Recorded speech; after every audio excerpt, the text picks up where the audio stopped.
Anil K കാർത്തികേയനെ സ്വീകരിക്കുന്നതിന് വേണ്ടിയാണ് ഈ വലിയ ജനസഞ്ചയം ഇവിടെ ഉണ്ടായിട്ടുള്ളത്.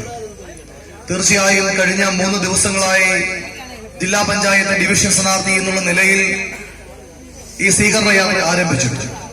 ചുനക്കരയിലെ ഇന്ന് ഈ യാത്രയിൽ ഏറ്റവും ഹൃദയസ്പർശിയായി നടന്ന ഒരു സ്വീകരണമാണ് ഇന്ന് അനിൽ കെ കാർത്തികേയന്റെ ഈ വാർഡിൽ നടന്നത്. ഒരു ജില്ലാ ഡിവിഷൻ സ്ഥാനാർത്ഥി എന്നുള്ള നിലയിൽ നിങ്ങളെ എല്ലാവരെയും നേരിട്ട് കണ്ട് വോട്ട് ചോദിക്കാൻ സാധ്യമല്ല. 50 വാർഡുകളിൽ 50,000-ലധികം ആൾക്കാരെ നേരിട്ട് കാണുക എന്നാൽ എളുപ്പമല്ല. 50 ദിവസങ്ങൾ കൊണ്ടും അത് സാധ്യമാവുകയില്ല. ഇതിന് അഭ്യർത്ഥനയായി കണക്കാക്കി എന്നെയും എനിക്കൊപ്പം മത്സരിക്കുന്ന ബ്ലോക്ക് ഡിവിഷൻ സ്ഥാനാർത്ഥി രാഹുൽ രാധാകൃഷ്ണനെയും ഇന്ന് ഈ വാർഡിൽ നിന്ന് മത്സരിക്കാൻ വേണ്ടി പോകുന്ന അനിൽ കെ കാർത്തികേയനെ നിങ്ങൾ തങ്ക താമര അടയാളത്തിൽ വോട്ട് ചെയ്ത് വിജയിപ്പിക്കണമെന്ന് അഭ്യർത്ഥിക്കുകയാണ്.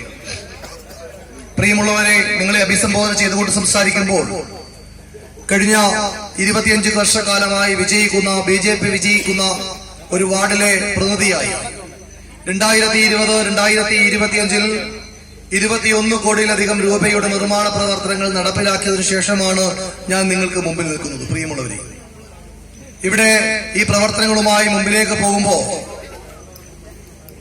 നമ്മളുടെ സമയം വളരെയധികം അതിക്രമിച്ചിരിക്കുന്നു. 10 മണിക്ക് മുമ്പ് മൈക്ക് ഓഫ് ചെയ്യണം എന്നുള്ളത് കൊണ്ട് അതിലേക്ക് ദീർഘമായി കിടക്കുന്നില്ല. തീർച്ചയായും കാർത്തികേയൻ ചേട്ടനോട് എനിക്ക് പറയാനുള്ളത്, കാർത്തികേയൻ ചേട്ടൻ ഈ മകന്റെ പേരിൽ അറിയപ്പെടുമെന്നുള്ളതാണ്. ഒരു സംശയവും വേണ്ട. നമുക്ക് ചുനക്കര ഗ്രാമപഞ്ചായത്ത് നമ്മൾ ഭരിക്കാൻ വേണ്ടി പോവുകയാണ്. അവിടെ അദ്ദേഹത്തെ ഇവിടെ ചുനക്കര ഗ്രാമപഞ്ചായത്ത് നമ്മൾ ഭരിക്കാൻ വേണ്ടി പോവുകയാണ്. ഈ ഗ്രാമപഞ്ചായത്ത് ഭരിക്കുമ്പോൾ ഒരു പ്രധാനപ്പെട്ട ആളായി നമ്മുടെ അനിൽജി ഉണ്ടാകണോ?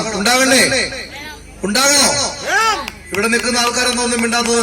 അനിലുണ്ടാകണോ? മെമ്പറായി ഉണ്ടാകണോ?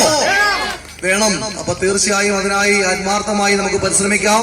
നിങ്ങൾ നൽകിയ സ്നേഹാർദ്രമായ ഈ സ്വീകരണത്തിന് നന്ദി രേഖപ്പെടുത്തുന്നു.